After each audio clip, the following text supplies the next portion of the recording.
सब चोरों के नाम मोदी मोदी मोदी कैसे हैं?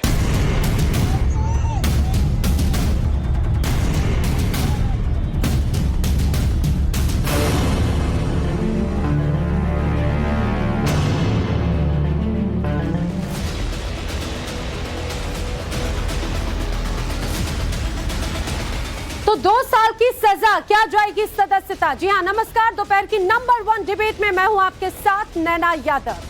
राहुल गांधी यानी कि कांग्रेस के युवराज आज मुजरिम करार दे दिए गए हैं। सूरत की कोर्ट ने उन्हें मोदी सरनेम पर दिए बयान के लिए दोषी पाया और उन्हें 2 साल की सजा भी सुना दी। कोर्ट के इस पूरे फैसले के बाद में राहुल गांधी की मुश्किलें बढ़ गई हैं। 30 दिनों के अंदर उन्हें ऊपरी अदालत यानी कि हाई कोर्ट में अपील करना होगा। अगर हाई कोर्ट निचली अदालत के फैसले पर रोक लगा देती है तो राहुल गांधी के लिए बड़ी राहत होगी, लेकिन अगर हाई कोर्ट राहुल गांधी के पक्ष में फैसला नहीं सुनाता तो ये मान के चलिए राहुल गांधी की मुश्किलें बढ़ेंगी। ना सिर्फ मुश्किलें बढ़ेंगी बल्कि उनकी तो सदस्यता पर भी संकट खड़ा हो सकता है। आज कोर्ट का फैसला जैसे ही आया, इस पर सियासी बयानबाजियों का दौर भी शुरू हुआ। बीजेपी जहां इस पूरे मामले को लेकर कांग्रेस पर हमलावर है, तो कांग्रेस ने कोर्ट के फैसले पर सवाल भी खड़े कर दिए हैं। दरअसल ये जो पूरा मामला था, राहुल गांधी ने 2019 में गुजरात में एक बयान दिया था। बयान मोदी सरनेम को लेकर था। राहुल गांधी ने कहा देश में जो चोर हैं उन सबके नाम मोदी मोदी क्यों हैं, और इसी बात को लेकर अब ये कहा जाए उनकी मुश्किलें बढ़ती हुई नजर आ रही है कि याचिका दायर की गई और उस याचिका में मानहानि के मामले में राहुल गांधी दोषी पाए गए।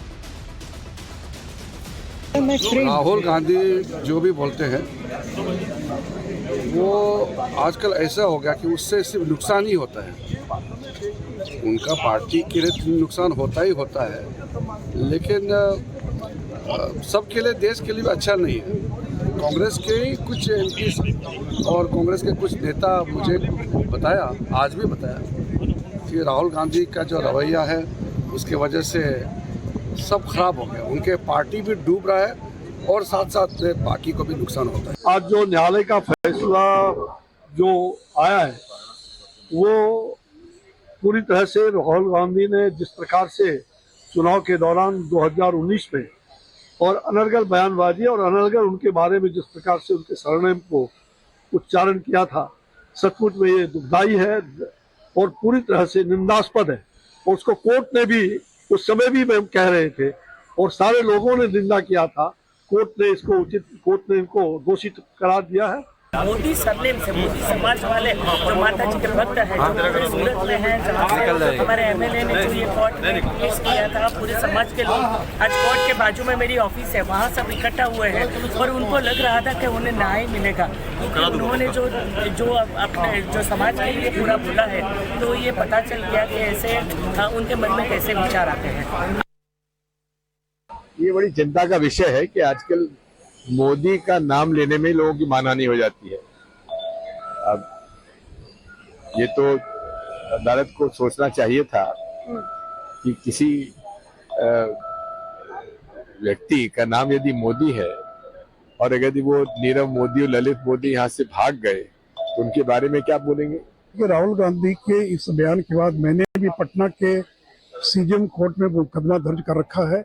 राहुल गांधी को कोर्ट में उपस्थित होना पड़ा था और मैं उम्मीद करता हूं कि सूरत की तर्ज पर पटना सीजेएम कोर्ट में उनको सजा सुनाएगा, क्योंकि इस प्रकार का भाषण देना कि मोदी सरनेम वाले सारे लोग चोर हैं, ये केवल नरेंद्र मोदी पर ही हमला नहीं था, बल्कि मोदी सरनेम वाले जो लाखों लोग इस देश के अंदर है वो सारे लोग अपने को अपमानित और जलील महसूस कर रहे थे। इसलिए मुझे खुशी है कि सूरत की कोर्ट ने सजा सुनाई है। तो आपने ये रिएक्शन सुने। दरअसल सभी चोरों का सरनेम मोदी क्यों होता है, बस यही बोलकर राहुल गांधी फंस गए।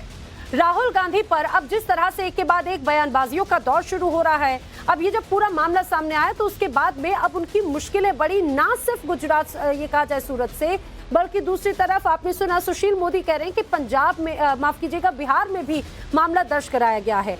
इस पूरे मामले से जुड़ते हुए क्या अब सवाल यही है कि क्या 2 साल की सजा अगर राहुल गांधी को होती है तो क्या अब उनकी सदस्यता चली जाएगी? इस पर करेंगे चर्चा। मेरे साथ में जो खास मेहमानों का पैनल है उससे मिलवा देती हूँ। राजनीतिक विश्लेषक मेरे साथ में संजीव उनियाल जी मौजूद हैं, अवधेश कुमार जी वरिष्ठ पत्रकार हैं, लोकेश जिंदल जी मेरे साथ में मौजूद हैं कांग्रेस का पक्ष रखने के लिए, साथ ही साथ राजनीतिक विश्लेषक के तौर पर मेरे साथ में राहुल लाल जी भी मौजूद हैं। आप सभी का बहुत बहुत स्वागत है। सबसे पहले लोकेश जी, आप ही से एक बार मैं समझना चाहूंगी आप क्या करेंगे। पहले तो बड़ी तैयारी थी, कहा जा रहा था कि कांग्रेस बहुत प्रदर्शन के साथ में गई थी, भगत सिंह के नारे लगाते हुए गई थी, लेकिन यहां पर तो एक उल्टी तस्वीर नजर आ गई है। देखिए नेहा जी, पूरी जनता देख रही है कि लोकेश जी आप तो मेरा भी नाम गलत बोल रहे हैं, नैना नाम है मेरा। नैना जी, पूरी जनता देख रही है किस तरह से केंद्र सरकार बौखला गई है। भाजपा की बौखलाहट उनका दिवालियापन दर्शा रही है। जब से अडानी हिंडनबर्ग स्कैम पर जेपीसी की मांग हुई है, सबसे पहले भाजपा ने कहा, सबसे पहले भाजपा ने संसद स्थगित कर दी। किस लिए? कि राहुल गांधी जी ने बयान दिया लंदन में, उसके बाद में दिल्ली पुलिस उनके दरवाजे पर आ जाती है, इससे भी कोई असर नहीं पड़ा। अब सूरत के कोर्ट ने जो है फैसला सुना दिया 2019 के बयान पे। अरे जब भाजपा कहती है खुलेआम कि भारत में सभी मुस्लिम आतंकवादी, हर आतंकी हमले को मुस्लिम के साथ जोड़ दिया जाता है, नहीं, लेकिन लोकेश जी आज की जब राहुल गांधी के विषय पर आइए, ये आपकी बात को समझ गए, आप बिल्कुल समय समय पर उठाते भी हैं। लेकिन लोकेश जी मुझे एक बात बताइए कि कांग्रेस के सामने अब क्या ऑप्शन है, क्योंकि कांग्रेस का तो सबसे बड़ा चेहरा है राहुल गांधी का। अगर राहुल गांधी की मान लीजिए अभी बस इसको अगर हम ये कहा जाए, अज्यूम कीजिए कि अगर राहुल गांधी की सदस्यता चली जाती है, अगर जो प्रावधान है उसके अनुसार, फिर क्या करेंगे? देखिए, पार्टी के नेता राहुल गांधी जी हैं और इससे कोई फर्क नहीं पड़ता सदस्यता रहे या ना रहे। अच्छा, बहुत सारी पॉलिटिकल पार्टीज है। बाला साहब ठाकरे जो थे वे कभी इलेक्शन ही नहीं लड़े, उनके पास तो कोई सदस्यता नहीं थी, लेकिन फिर भी वो शिवसेना प्रमुख थे, शिवसेना के नेता थे। तो ऐसा पार्टी और संसद सदस्यता इन दोनों को एक साथ नहीं देखा जाता। दोनों अलग अलग इंस्टीट्यूशन है, दोनों का कार्य करने का तरीका अलग अलग होता है। रही बात राहुल गांधी जी संसद के मेंबर है, तो हम देखते हैं आज संसद का हाल क्या है। डेप्यूटी स्पीकर जो एक कॉन्स्टिट्यूशनल पोस्ट है, पिछले 4 साल से इन्हें अपॉइंट नहीं किया गया है। संसद जो है ये जो पिछला जो विंटर सेशन गया संसद का, ये 8वां कंसेक्यूटिव सेशन था। नहीं, लेकिन मैं बिल्कुल बात समझ गई, लेकिन लोकेश जी आप अभी भी मेरे सवाल को नहीं समझे। कोई बात नहीं, मैं संजीव उनियाल जी का रुख करती हूँ। संजीव जी जरा आप मुझे ये समझाइए, अगर टेक्निकल वे में हम समझें, राहुल गांधी को 2 साल की सजा होती है, 15,000 का जुर्माना होता है, 30 दिन के लिए अभी उन्हें बेल मिली है। अब किस तरह से उनके सामने ऑप्शंस नजर आते हैं, क्या उनकी मुश्किलें बढ़ती हुई नजर आएंगी? नैना, 2-3 बातें हैं इसमें जी कि 2019 में एफआईआर होती है, केस डाला जाता है, उसका कॉग्निजेंस लिया जाता है, संज्ञान लिया जाता है, और 2019 से लगभग 4 या 5 वर्ष के बाद बहुत जबरदस्त क्रॉस एग्जामिनेशन होने के बाद, एविडेंसेस होने के बाद और बहुत सारे जो है तथ्यों को सामने रखने के बाद बहुत ही विचारहीन तरीके से ये फैसला आया है। क्योंकि अपने आप में भी इंडियन पिनल कोड की मैं बुक लेकर बैठा हूं, बेयर एक्ट, इसमें बड़ी क्लैरिटी से लिखा है कि क्रिमिनल डिफेमेशन, अगर आप मुखर अस्ति इति वक्तव्यम, आपके मुंह में जो भी आता है आप बोल देते हैं, वो टाइम नहीं रहा है और किसी पॉलिटिकल पॉइंट ऑफ व्यू से इसको कंडेम नहीं किया गया। ये तो बाकायदा ट्रायल कोर्ट में जाके इसके साथ पूरा जो एविडेंसेस के साथ चीजें सामने आई हैं, तथ्यों के साथ। तो आप अगर इसको पॉलिटिकल स्विंग देते हैं, एक तरफ आप कहते हैं कि कोर्ट बिल्कुल ठीक है, कोर्ट पे आपको विश्वास है, फिर आप पॉलिटिकली इसको जोड़ना चाहते हैं। अरे आपको एक और बात नैना जी, इनको कोई बेल नहीं मिली 30 दिन की। 30 दिन का तो स्टैट्यूटरी प्रोविजन है अपील में जाने के लिए, उसको कोर्ट में अपील जाने के लिए इनको 30 दिन का प्रोविजन है। इसमें कोई इनको कोई बेल वेल नहीं मिली। इनके ऊपर तो ये एहसान किया गया है कि चलो 30 डेज मिले थे, नहीं तो ये कल ही अंदर हो जाते। लेकिन संजीव जी जरा अगर कानूनी रूप से अगर इसे समझे, प्लीज थोड़ा संक्षेप में समझाइएगा, मैं अन्य अपने जो गेस्ट हैं उनका भी रुख करूं। लेकिन अब आने वाले वक्त में क्या इनके पास में ऑप्शन बचते हैं, कैसे मुश्किलें बढ़ सकती हैं? नैना, 2-3 बातें हैं इसमें। राहुल गांधी जी, आपको पहले से भी ध्यान होगा कि आपको ध्यान है ना कि ये बाहर है, अभी भी बेल पर बाहर है ये। और अगर क्रिमिनल ऑफेंस में कोई हैबिचुअल ऑफेंडर हो, आप कभी आरएसएस की निक्कर को जलाता हुआ दिखा देते हैं, कभी कहते हैं कि जो चौकीदार चोर है, कभी कहते हैं कि सारे मोदी ही क्यों सरनेम वाले चोर हैं। इस तरह की अनारगल बातों से ये प्रूव हो जाता है कि आप हैबिचुअल ऑफेंडर हैं, आपके मन में या मुंह में जो भी आता है आप उसको बोल देते हैं, जो कि एक पब्लिक हार्मनी को डिस्टर्ब करता है। तो अपीलेट अथॉरिटी जो हाई कोर्ट है, वो मुझे लगता है कि बहुत मुश्किल होता है हाई कोर्ट के फैसले को बदलना इस तरह के ट्रायल्स में, जो कि अपने आप में सिविल डिफेमेशन का, सोशल फैब्रिकेशन को बिगाड़ने का काम होता है, क्योंकि वहां पर 5 साल मुकदमा चला है। पर अपीलेट अथॉरिटी में नैना हो सकता है कि 1 हियरिंग या 2 हियरिंग में फैसला किया जाए कि इनको तो अपने आप में तो ट्रायल कोर्ट के फैसले को बदलना बहुत यानी कि अब अगर ये जब हाई कोर्ट का रुख करेंगे तब वहां से क्या कुछ होता है ये बहुत इंपॉर्टेंट हो जाता है। लेकिन अवधेश जी, चौकीदार चोर है, इसके अलावा विदेश की धरती पर जाकर बयान देते हैं, वो बात हो जाती है। 2019 का ये मामला, और इस पूरे मामले में सिर्फ गुजरात नहीं बल्कि बिहार में भी मामला दर्ज है, सुशील मोदी ने जैसा आपको बताया। आपको लगता है कि ये एक निरंतर एक प्रक्रिया हो गई है? और मुझे लगता है कि आमतौर पर कई बार नेता बयानबाजी में इस तरह के शब्दों का इस्तेमाल कर जाते हैं जो अमर्यादित होते हैं। अब ये उसके लिए एक बहुत बड़ा एक स्टेट मार्क होगा, एक बहुत बड़ा एक संदेश होगा। देखिए, अभी कुछ ही दिनों पहले उत्तर प्रदेश में आजम खान की सदस्यता बयान के कारण ही रद्द हुई थी कि उन्होंने किस प्रकार से बयान दिया था।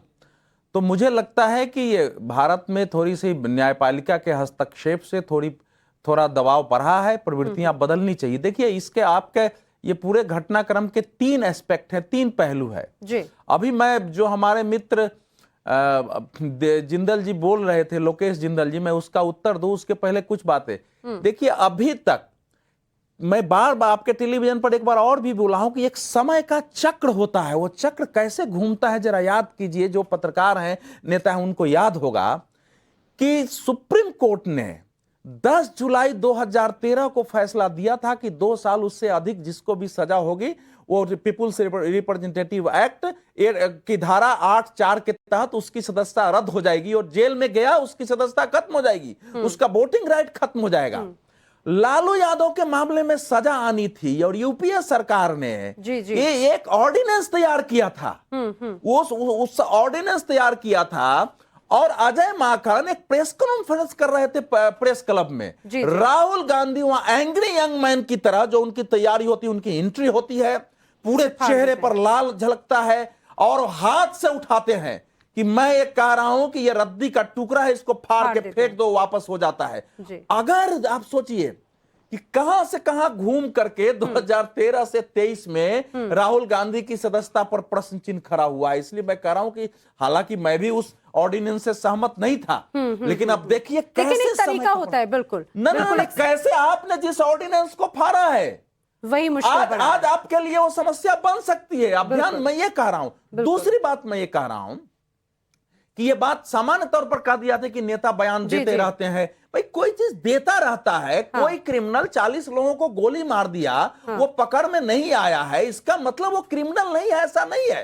किसी ने 2 गोली मारी, वो पकड़ में आया, उसको सजा मिल गई, इसकी तुलना नहीं होनी चाहिए। राहुल गांधी को कोर्ट से ये सजा समूचे राजनीतिक प्रतिष्ठान के लिए सबक है कि राजनीति में प्रतिस्पर्धा करिए, लेकिन दुश्मनी और घृणा मान के जब आप बयान देते हैं तो आपका नियंत्रण अपने बयानों से हट जाता है। राजनीतिक मतभेद जरूर हो सकते हैं, लेकिन एक शब्दों की जो एक आचार संहिता है उसका भी पालन होना चाहिए। लेकिन Rahul Lal ji, nature of crime और वेटेज ऑफ क्राइम ये अपने आप में बहुत इंपॉर्टेंट हो जाता है। और आज भी जब इस पूरे मामले पर चर्चा हो रही थी तो इस बारे में जिक्र भी हुआ कि वेटेज ऑफ क्राइम किस तरह का है। आपको ऐसा लगता है कि जिस तरह से अब राहुल गांधी को ये सजा सुनाई गई है, इस तरह के तो कई और नेता हैं जिनके बयानबाजियों को लेकर मामले उठते हैं, लेकिन सदस्यता रद्द होने जैसी अगर स्थिति बन रही है तो ये ज्यादा है क्या? देखिए, सबसे पहले तो मैं ये कहूंगा कि जो आरोप लगते थे इस सरकार के ऊपर कि तमाम संवैधानिक संस्थाएं दबाव में हैं, और उसमें हमारी न्यायपालिका की जो हमारी लोअर जुडिशरी है वो भी कई बार दबाव में दिखती है, उसका आज का ये घटनाक्रम प्रमाण है उसका। बिल्कुल, क्योंकि जब ये बहुत आपत्तिजनक, मतलब ये राहुल गांधी जी के ये आपत्तिजनक है। टेलीविजन पर बैठ के आप न्यायालय दबाव में आता है, बिल्कुल गलत है, बिल्कुल अस्वीकार बयान है कि आप टेलीविजन पर बैठ के कह रहे हैं कि न्यायपालिका दबाव में, यानी बीजेपी के दबाव में फैसला दे दिया है। ये बिल्कुल अनएक्सेप्टेबल है। इस प्रकार के बयान नहीं, टेलीविजन पर आप बैठे हुए हैं। क्या कोर्ट पे भी भरोसा नहीं है क्या? बार बार तो सवाल यही खड़ा हो जाता है। कल तक तो भरोसा था ही नहीं, बिल्कुल अभी भी भरोसा है। मैं तो कह रहा हूँ सुप्रीम कोर्ट पे अभी भी मुझे पूरा। अरे भाई राहुल जी आप एक पॉलिटिकल एनालिस्ट के रूप में यहाँ बैठे हैं, आप जवान आदमी हैं। इस प्रकार की भाषा बोलनी चाहिए। न्यायपालिका पर आप प्रश्न ठीक उठा। है, खास मेहमान लगातार मेरे साथ में बने हुए हैं, लेकिन इस बीच राहुल गांधी पर एक्शन को लेकर अलका लांबा का क्या कहना है वो आपको सुनाते हैं। साथियों, 2019 के एक मामले में श्री राहुल गांधी जी के ऊपर मानहानि का दावा मुकदमा जो है वो दर्ज करवाया गया गुजरात की सूरत की जिला अदालत में। 19 से 23 आ गया है। फैसला आज आता है कि राहुल गांधी जी ने अवमानना की है, दोषी हैं, 2 साल की सजा हो सकती है। लेकिन वही अपने कानूनी अधिकारों का इस्तेमाल करते हुए राहुल गांधी जी ने बिल्कुल कायर सावरकर की तरह न झुके न माफी मांगी और कानूनी अधिकारों का इस्तेमाल किया और उन्हें 30 दिन के भीतर अपनी तो आपने सुना, अलग अलग ये रिएक्शन सामने आ रहे हैं। हालांकि कांग्रेस नेता अभी भी उस बात को जो है वो इसी बात को लेकर ये कहा जाए डिफेंडिंग मोड में नजर आते हैं। राहुल जी, ब्रेक के पहले आप बात कर रहे थे, लेकिन आप जिस तरह से न्यायालय पर सवाल खड़े कर रहे थे उस पर तो वैसे मेरी आपत्ति है, लेकिन ये आपके लिए भी ऊपर केस हो सकता है। आप इस बात को समझिएगा, आपकी मुश्किलें ना बढ़ जाएं, शब्दों को जरा समझें। लेकिन दूसरी बात ये, मैं और अवधेश जी भी चर्चा कर रहे थे, लेकिन इस बात को ये बताइए राहुल जी, एक तरफ जब कोर्ट ने उन्हें एक मौका दिया अपनी बात रखने के लिए, उन्होंने उस बात को किनारा कर दिया। 2019 से 2023 हो गए, फिर भी आपको न्यायालय पर सवाल नजर आते हैं। नहीं, देखिए, हम लोग देखते हैं इस प्रकार के मामलों में प्राय लोग माफी मांग लेते हैं और निकल जाते हैं। ये तो तमाम जगह हम लोगों ने देखा है इन घटनाओं को। लेकिन राहुल गांधी इस मामले पे जो सच्चाई है, देखिए, हम लोग भारतीय न्यायपालिका के परिप्रेक्ष्य में मैं जानता हूं कि सत्य कई बार परेशान होता है, लेकिन वो पराजित नहीं होता है। इस पूरे घटनाक्रम में भी आप देखेंगे कि राहुल गांधी बिल्कुल बाहर निकलेंगे। और जो घटनाक्रम अवधेश जी सुना रहे थे, मैं सहमत हूं। और उस समय जिस तरह से अध्यादेश लेके जो लाया जा रहा था और सुप्रीम कोर्ट के आदेश को बदलने का प्रयास किया जा रहा था, तो राहुल गांधी की तो उस चीज के लिए प्रशंसा होनी चाहिए कि सुप्रीम कोर्ट के उस आदेश को बदलने के लिए जो अध्यादेश लाया जा रहा था उसको उन्होंने सीधे सीधे रद्दी के टोकरी में डाल दिया था। तो इस घटनाक्रम के लिए तो प्रशंसा के पात्र है। विपक्ष हमेशा अभी भी उनकी आलोचना, बीजेपी हमेशा उनकी आलोचना करते हैं कि वो किस प्रकार से दखलंदाजी करते थे, तो वो प्रशंसा होनी चाहिए, नंबर 1।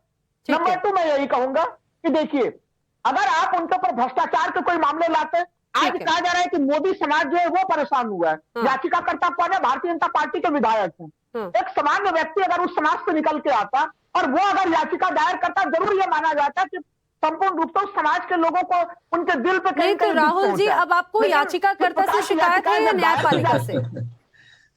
नहीं, मैं न्यायपालिका देखिए, अभी लोअर कोर्ट ने सजा दी, अभी हाई कोर्ट, अभी ऑप्शंस है ना। अवधेश जी कुछ कह रहे हैं। नैना जी, देखिए नैना जी, न्यायालय इस आधार पर फैसला नहीं करता है कि याचिका किसने दायर किया है।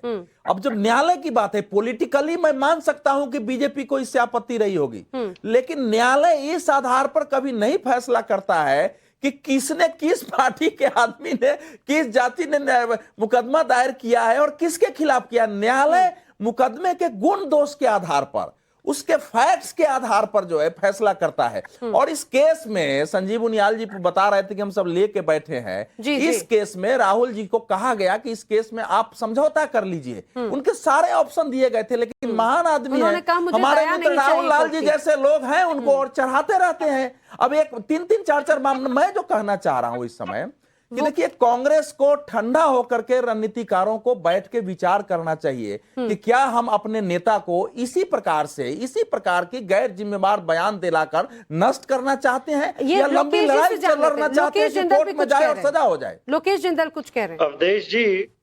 अवधेश जी, मैं आपकी बहुत आदर सम्मान करता हूं आपका। फरवरी 2002 में नरेंद्र मोदी जी ने बयान दिया था, एक स्टेटमेंट दिया था, हमारे लिए हम दो, हमारे लो, हमारे दो, उनके लिए हम 5, हमारे 25। साक्षी महाराज 7 जनवरी 2015 में बयान देते हैं कि कंसेप्ट ऑफ 4 बीवियां 40 बच्चे नहीं चलेंगे। अब आप मुझे एक बात बताएं, इस बात के ऊपर क्या कोर्ट निर्णय लेगा? नहीं लेगा। क्यों नहीं लेगा? कैसे तय करेंगे लोकेश जी? जबकि राइट टू इक्वालिटी है। एक मिनट मुझे कहने दीजिए। क्या अगर उस पर आपत्ति जताई गई, क्या आपने कोई याचिका दायर की है केस पर? क्या कोर्ट वर्तमान में जो प्रधानमंत्री है उनके ऊपर अनेक बयान आपत्तिजनक आते हैं। नहीं, रिप्रेजेंटेशन ऑफ पीपल मैंने पहले ही इस बात का जिक्र किया है। संजीव जी, भावनाओं के तौर पर समाज नैना- में किसी भी प्रकार की हिंसा जिंदल जी, भड़काता मैं है, बोलूं? अरे भाई, उसकी उसके सदस्यता खिलाफ रद्द कोई होती है कोर्ट गया, और कोर्ट अगले जाएगा 7 साल तभी के ना। लिए संजीव जी, जिस तरह के इलेक्शन लड़ने के जिन काबिल बयानों नहीं का होता। जिक्र तो लोकेश क्या कोर्ट जिंदल इसका कर रहे संज्ञान हैं लेगा? अपने आप मुझे इसका पैनलिस्ट जवाब कर रहे हैं, क्या इस तरह के भी इसका कोई स्कोप है? क्या इनकी तरफ से इनके जवाब के लिए क्या कहेंगे सर? मैं इसके जवाब के लिए कहूंगा, बैटरी ऑफ लॉयर्स आपके पास है, फिर भी आप आज प्रेजेंट केस में कोई पिटीशन नहीं डाल पाते, कोई अपीलेट अथॉरिटी में सर, नहीं जा क्योंकि पाते, बैटरी ऑफ अपने जजेस आपके केसेस पास है डालते ना हैं तो सर। लगातार आपको जो है चाटा पड़ता है। आपको एक आता है सर, डिमोनेटाइजेशन, हमारे बहुत पास अच्छा बैटरी कदम ऑफ था, लॉयर सुप्रीम है, कोर्ट बैटरी कहता ऑफ है जजेस तो आपके पास है। जिंदल जी, आप सुनिए ना, आपको सुप्रीम कोर्ट कहता है demonetisation was a very good step. इसी तरह आपको होता है सैनिकों की जो भर्ती वाला, जो 19 साल से नीचे जवान सैनिकों की भर्ती वाला था, उसको भी एंडोर्स किया गया। सर, तो आप ट्रिपल मेरे तलाक प्रश्न को का किया जवाब गया, दें। राम मंदिर को गोल किया मोड़- गया। तो ये गोल सब मोड़ बातें के आप, बताती हैं कि जब दूसरी बात आपको कर रहे कोर्ट हैं। में जाना ठीक चाहिए, है। आप नहीं जाते हैं। आप सिर्फ व्यक्तिवाद के पीछे, एक ही परिवार के पीछे, उसी का परिक्रमा लगाने की वजह से डाउनफॉल आया है। ठीक है अब इसी ठीक यही है सर, कारण है। लेकिन जिस तरह से जिन बयानों एक का मेरे अगर रेफरेंस दे रहे हैं, रविशंकर प्रसाद भी वही लिस्ट लेकर बैठे थे, लोकेश जिंदल आप भी वही लिस्ट बोल रहे हैं, लेकिन आपने उसकी तरफ से क्या कुछ कहा? बयान पर विवाद अलग पक्ष होता है जी कि लेकिन अगर न्यायालय में मामला जाएगा तो न्यायालय तो उसके गुण दोष और कानून के आधार पर बिल्कुल, फैसला उसी देगा। आधार पर फैसला तो जब होता है, न्यायालय उसी में आधार मामला पर। गया नहीं, मैं ये कहना चाह रहा हूं कि लोकेश जी हो, राहुल लाल हो, किसी ने भी अभी तक नहीं माना ठीक है। कि भैया मोदी की किसी जाति विशेष पर राहुल गांधी को इस बिल्कुल, प्रकार जिस का तरह से बयान और नहीं देना चाहिए था। और मुझे लगता है अगर उन्होंने अवधेश जी, दिया है तो उनको मुझे लगता सजा है कि इस मिली तरह है। के बयानों की एक और लंबी ये सजा फहरिस्त हो कांग्रेस जाती के है। भविष्य पर प्रश्न, अगर इसी प्रकार से बिल्कुल। राहुल गांधी को सजा होती ठीक है, जाएगी मामलों अवधेश जी, में। रिएक्शन सामने आ रहे हैं, बताते हैं सूरत कोर्ट का ये जो पूरा फैसला आया है, राहुल की सदस्यता अगर संकट पे है, इस फैसले को लेकर सुप्रीम कोर्ट के वकील अश्विनी दुबे का क्या कहना है, वो भी एक बार सुनाते हैं। मजिस्ट्रेट कोर्ट एविडेंसेस को इवैल्यूएट करके और देखते हुए यह पाती है कि वास्तव में 499-500 के तहत मानहानि हुई है, 2 वर्ष तक की सजा सुनाती हैं। अब भारत के जो लोक जनप्रतिनिधित्व अधिनियम है, रिप्रेजेंटेशन ऑफ पीपल एक्ट, उसके सेक्शन 8 सबसेक्शन 4 में पहले यह व्यवस्था थी कि अगर अपील पेंडिंग हो जाती किसी व्यक्ति को 2 वर्ष से उससे ज्यादा की सजा हो तो उसकी विधानसभा की और लोकसभा की सदस्यता नहीं जाएगी। लेकिन जस्टिस ए के पटनायक की बेंच ने और लिली थॉमस के केस में और लोक प्रहरी एनजीओ के केस में section 8 subsection 4 representation of people act को अल्ट्रा वायर्स डिक्लेयर करते हुए कहा कि अगर किसी व्यक्ति को 2 वर्ष या 2 वर्ष से ज्यादा की सजा होती है तो उसकी लोकसभा और राज्यसभा या उसकी जो विधानसभा की सदस्यता है वो चली जाएगी। तो आपने अश्विनी दुबे को सुना, दरअसल ये सुप्रीम कोर्ट के वकील हैं और उन्होंने जिस तरह से समझाया तो ऐसी ही तस्वीर बनती हुई नजर आती है कि अगर राहुल गांधी को अपर कोर्ट से या हाई कोर्ट से अगर राहत नहीं मिलती तो क्या उनकी सदस्यता पर भी प्रश्न चिन्ह होगा या फिर उन पर भी तलवार लटक रही है, ये आने वाला वक्त बताएगा। आप सभी मेरे साथ इस चर्चा में शामिल राहत हुए। की आवश्यकता नहीं है, नहीं, इसमें सुप्रीम कोर्ट हाई कोर्ट की राहत की आवश्यकता नहीं है। ठीक है सर, लेकिन ठीक है अभी सर। तक जितने लोगों की सदस्यता गई है वो 2 साल से अधिक पर गई है। बिल्कुल, यानी कि ये भी अपने आप में एक क्लॉज है। सर, आप सभी मेरे साथ चर्चा में शामिल हुए, आप सभी का बहुत बहुत शुक्रिया।